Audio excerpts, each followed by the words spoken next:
All right, so the Rad, Bad, and Sad Show. Today, Mr. Ben. We are doing the one and only. I'm excited. And I've learned a little bit.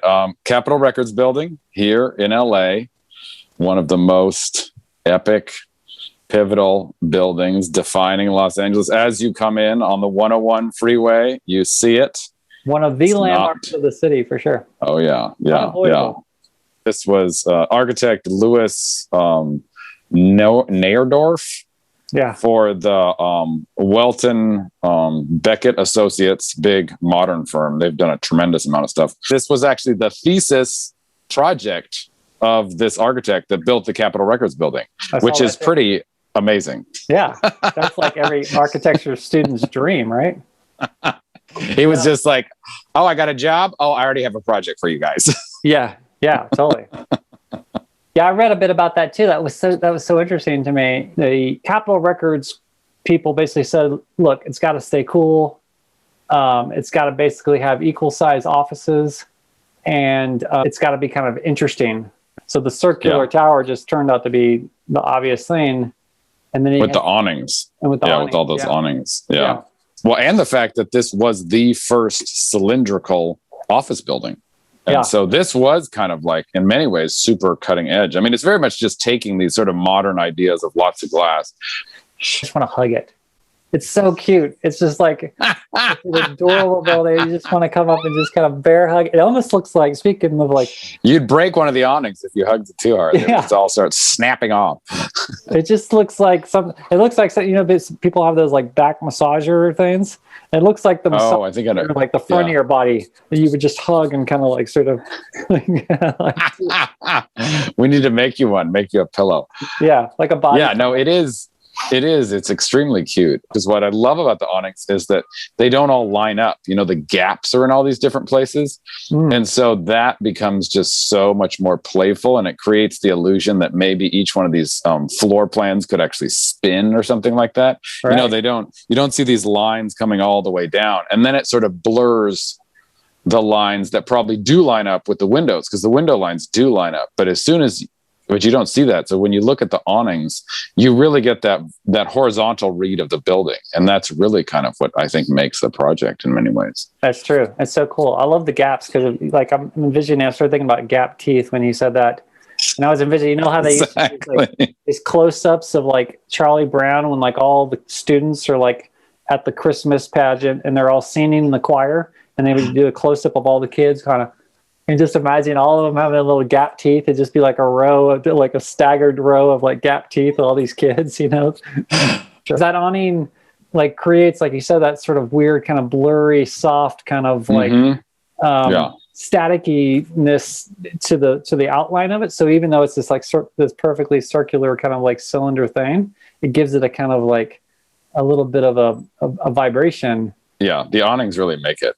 It's cool. It looks like it just could start fluttering away. It looks like it's just like all those awnings would just start kind of like, you see the old reels of like the pre-Wright brothers like versions of people trying to fly, and they had these like really weird flying contraptions that have like multiple kind of like jointed kind of like flying sort of things, of these like wings that you would kind of, you know, extend off of your arms. It also looks like a really aristocratic jellyfish. It looks like my thoughts exactly.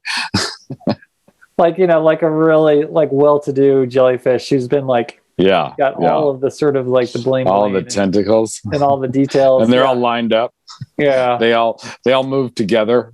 Yeah, that's true. I could see this sort of in the water, and then the little spike is sticking out of the surface. Right. It's just sort of like hanging out there. Yeah, it's hanging out there, just waiting for a gold record. Waiting for that. What is it, gold or platinum? Waiting for the record to go platinum. Jellyfish love gold records. They do. Well, what I got the impression that it was kind of like one of those old, what are those things where you put coins in and you play a record? Jukebox. Yeah, a jukebox. I know I'm getting so old, but I kind of got the impression because in those jukebox things, they had this.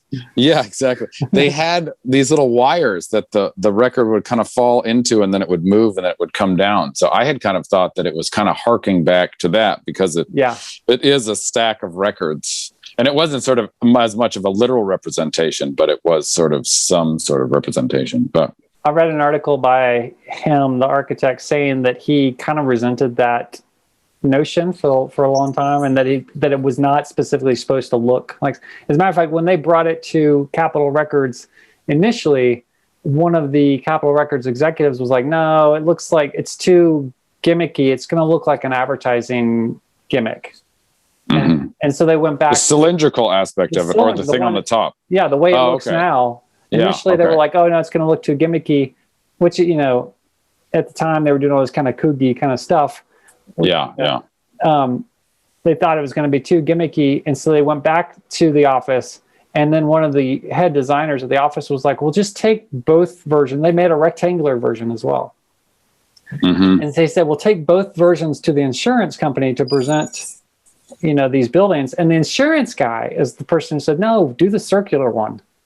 He said it's going to rent much better. It's going to be a landmark. It's going to be it's going to be something that stands out from everything else around it.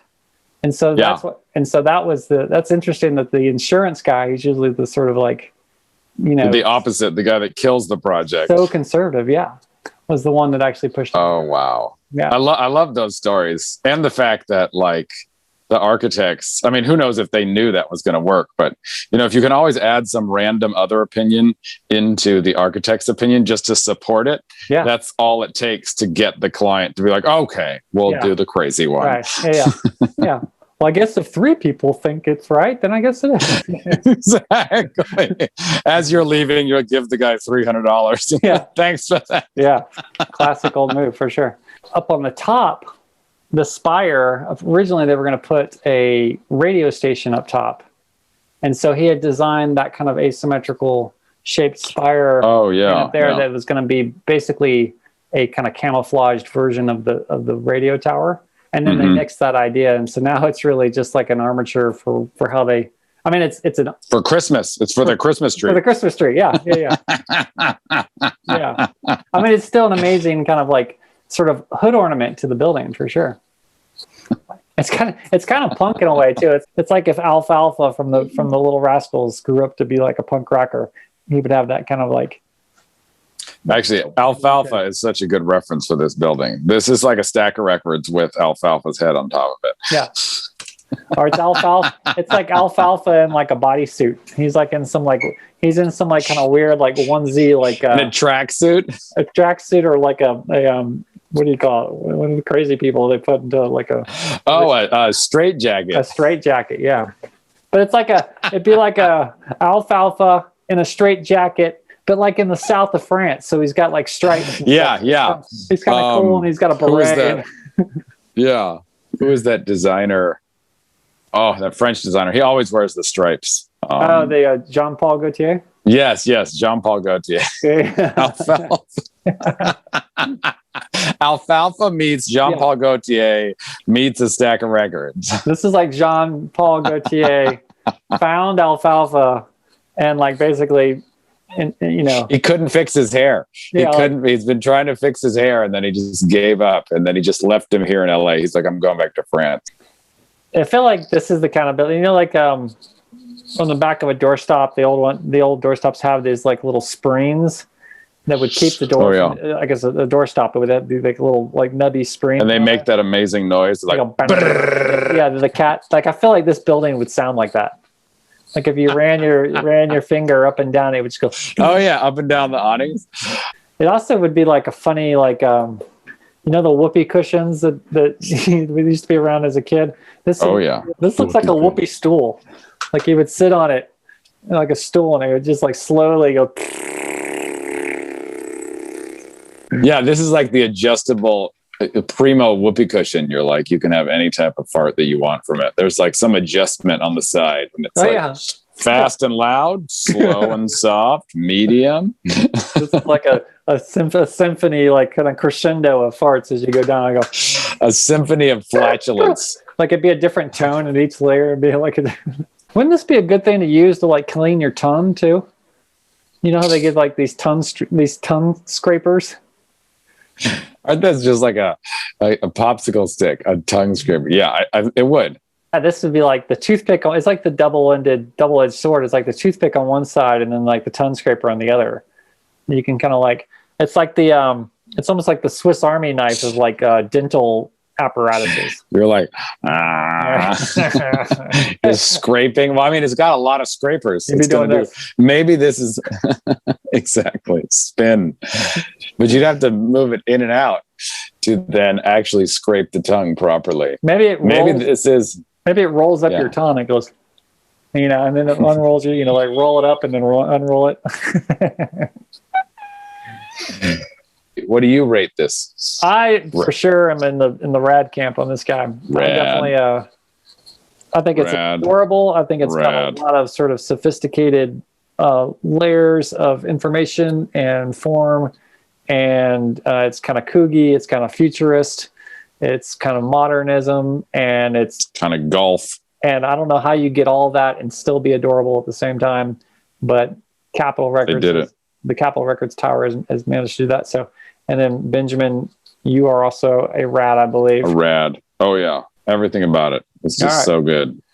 Double rad and rad from Double us. Rad. This is Adam, Ben, and Jean-Paul Gaultier saying, sayonara. See you later.